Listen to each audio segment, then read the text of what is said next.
Fusion splicing is the act of joining two optical fibers end-to-end using heat. The goal is to fuse the two fibers together in such a way that light passing through the fibers is not scattered or reflected back by the splice, and so that the splice and the region surrounding it are almost as strong as the virgin fiber itself.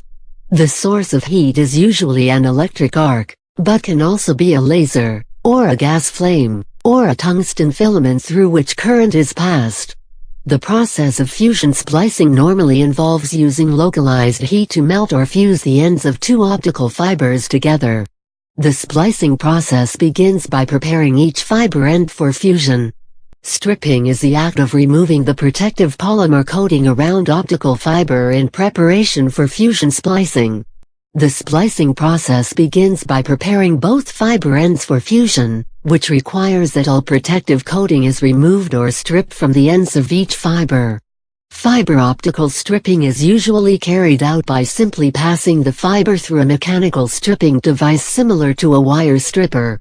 Otherwise, a special stripping and preparation unit that uses hot sulfuric acid or a controlled flow of hot air is used to remove the coating.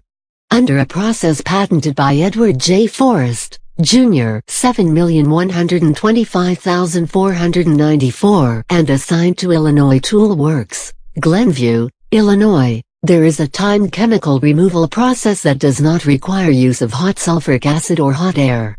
The process is patented as a solvent capture method, primarily conceived to remove the matrix that holds individual fibers and creates a ribbon fiber. This same procedure can be timed to remove not only matrix, but also coatings and claddings. Cleaning the stripping and cleaving tools is also important. The customary means to clean bare fibers is with alcohol and wipes. However, high-purity isopropyl alcohol (APA) is hygroscopic. It attracts moisture to itself. This is problematic as APA is either procured in pre-saturated wiper format or in host containers ranging for USA quart to gallon to drums. From the host container the APA is transferred to smaller more usable containers.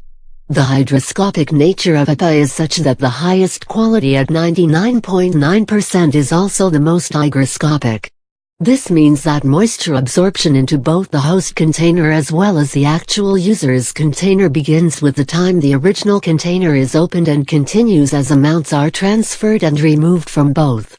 A 2003 laboratory study by Chemtronics noted that 99.9% APA began to absorb moisture at 72 F and 65% relative humidity within 15 minutes.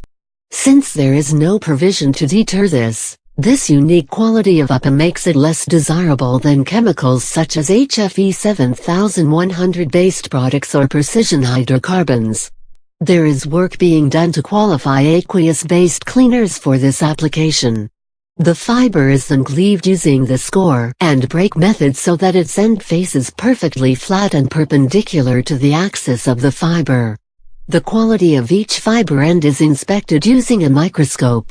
In fusion splicing, splice loss is a direct function of the angles and quality of the two fiber end faces.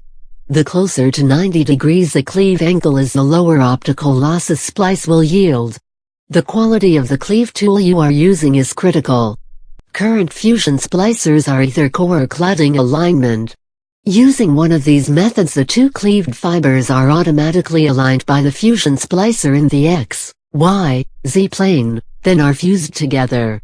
Prior to the removal of the spliced fiber from the fusion splicer, a proof test is performed to ensure that the splice is strong enough to survive handling, packaging and extended use. The bare fiber area is protected either by recoating or with a splice protector. A splice protector is a heat-shrinkable tube with a strength membrane and less loss. A simplified optical splicing procedure includes 1. Characteristics of placement of the splicing process. 2. Checking fiber optic splice closure content and supplementary kits. 3. Cable installation in oval outlet. 4. Cable preparation. 5. Organization of the fibers inside the tray. 6. Installing the heat-shrinkable sleeve and testing it. The basic fusion splicing apparatus consists of two fixtures on which the fibers are mounted and two electrodes. These fixtures are often called sheath clamps. Inspection microscope assists in the placement of the prepared fiber ends into a fusion splicing apparatus. The fibers are placed into the apparatus, aligned, and then fused together. Initially, fusion splicing used nichrome wire as a heating element to melt or fuse fibers together. New fusion splicing techniques have replaced the nichrome wire with carbon dioxide (CO2) lasers, electric arcs, or gas flames to heat the fiber ends, causing them to fuse together.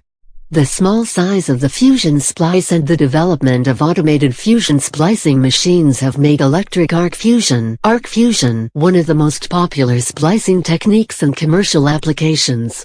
Alternatives to fusion splicing include using optical fiber connectors or mechanical splices, both of which have higher insertion losses, lower reliability and higher return losses than fusion splicing.